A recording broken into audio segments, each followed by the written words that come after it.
Hey, up next on the Marmy Rock Show, we've got Jaron Gulino with us. Now, I had this idea about 2 months ago, a month and a half ago. I was watching the movie Hired Guns. A great movie, Jason Hook from Five Finger Death Punch doing that one, and our good buddy Johnny Hetherington doing the theme music. And I got to thinking we know some guys like that, and I thought I'd get them on the show. So, Jaron, welcome to the show.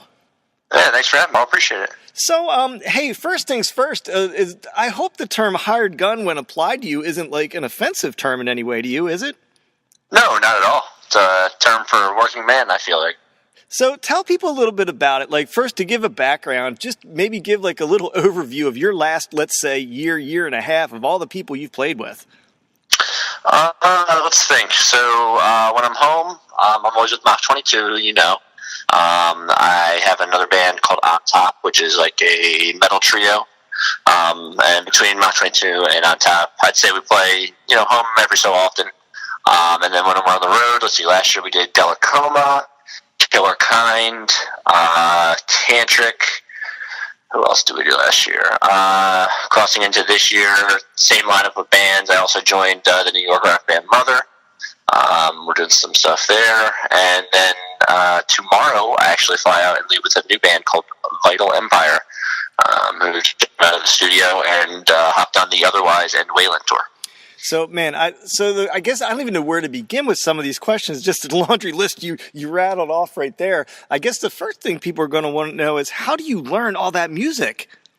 The truth is, I usually wait till about the day or so before to start really cracking on it. But now, what I do is I burn it in my brain by just putting headphones in when I sleep. Put the playlist on repeat. Is that are you being serious about it? You actually literally do that? You sleep with the playlist on? I try it. I mean, I don't know if it works or not, but it's just the repetition of hearing it, and after you get the songs down muscle memory-wise, it just kind of flows and makes it easier to not forget.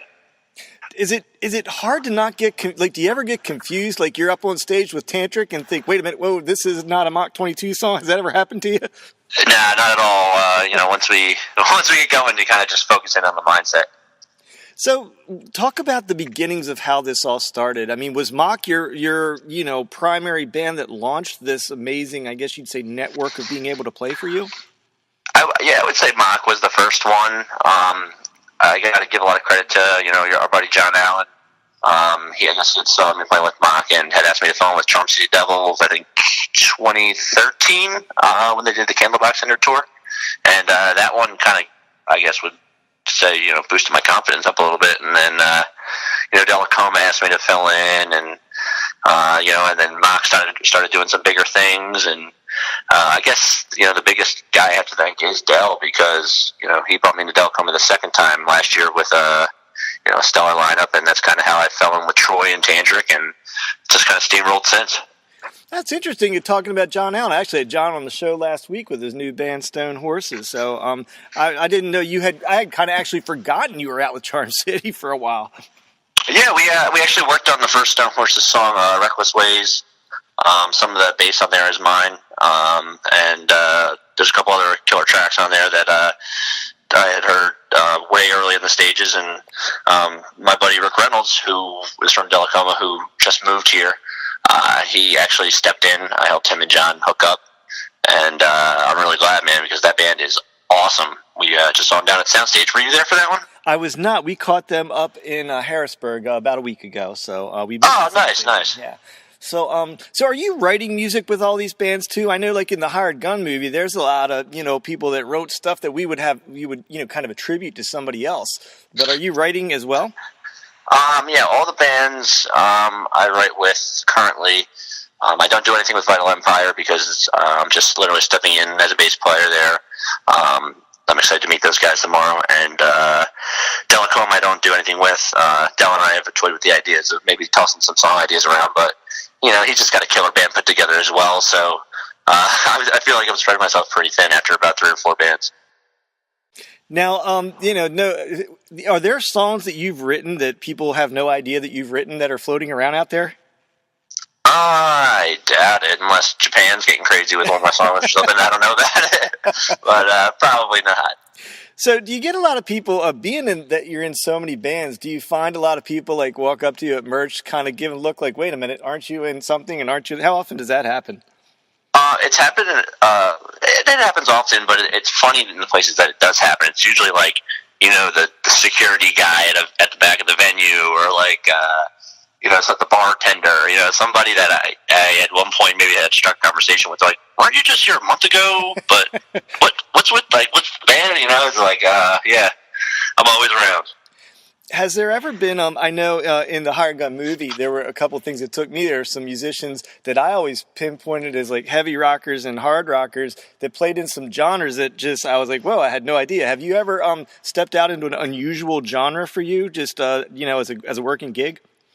Yeah, I would say the most out of step type of work I've done, I worked with a rapper named Ricky Rude. I did some bass for him. Just, session stuff, and it was never a live show or anything, but I have a lot of fun with that. And I would say, all the bands that I've been playing with are all a little bit different in their own way, and if you put them on, the spectrum, I'd say it's a pretty vast range of styles, but, they're all relative in some way, and as long as it's fun and feels right, I'm always happy to do it. So what's the hardest part of, being a working musician the way you are? What's the toughest part of being, if you will, a hired gun type guy? The hardest part is stepping out. If I have a Mach 22 gig at home and then Tantric gets booked, obviously, I got to do the Tantric gig. So it's hard to walk away from certain things, but at the same time, I'm happy to have a network of friends here that help out and fill in, and they're great players. So it's all pretty seamless in the end. Now, I asked you what the toughest part is. What is the coolest thing about working with so many people? It's just always amazing opportunities. I mean, I run into people I never thought I'd ever meet. I learn things from people that I never thought I'd meet.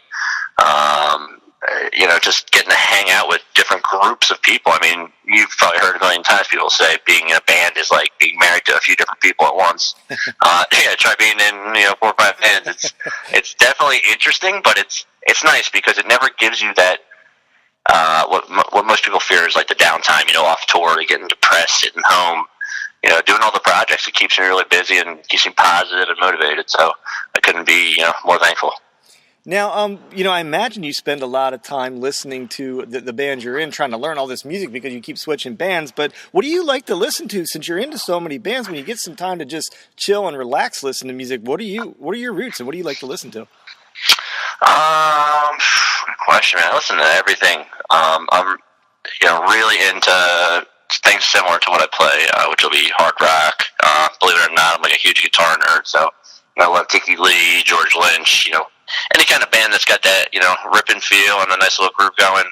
I'm always looking for that bass line or, that funky beat.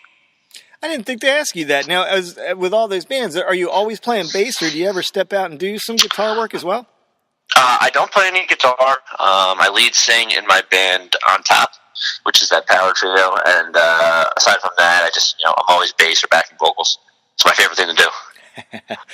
So, anything else that I didn't ask you about that like people might not know about the lifestyle you're living? Because most musicians are in one band and they tour and they do that kind of thing, but there are guys like you floating around out there. Anything that you want people to know about? Honestly, I don't know. I live every single day as it comes. If I get a call tomorrow that says, "Hey, we're leaving for tour tonight, pack up," I'm ready to go. It's nice to have the opportunities, and I think it's really important to say yes when they come knocking. My buddy Chris Green, who I play with in Delicoma, he gave me that advice. He said, if somebody asks you to do something and it's the next step forward, just say yes and figure it out later. Oh, I know one more thing I meant to ask you that I didn't have on my list here before I let you go. Do you think that you are a better musician for having played in all these bands versus, let's just say, you had been a touring, 200 dates a year with Mach 22 or something? Do you think you're a better player because of it? Definitely. I've learned a lot from having to adapt to different styles of bands. I feel like I transition that into my writing now, and kind of brings out all the best parts and everything I knew before, and add a new fresh flavor to it. Can't hurt either. Well, Jaron Gulino, man, good friend of the Marmy Rock Show. We go back a long ways from your days with Mock. Always seeing you up there at the Old Irish Pub there, and I guess that was in Wilmington. Yeah, JB McGinnis, there right? it is. I couldn't remember the name of the place. I think that's where I first met you. But I'm just really inspired by your story, man. I think more people need to appreciate folks like you and all the hard work you're doing, making a living in this industry. So I appreciate you taking the time with us. Oh, thank you for having me. You guys are always awesome, and hi to Sheila for me, and I hope to see you guys on this Otherwise tour if you guys are coming out.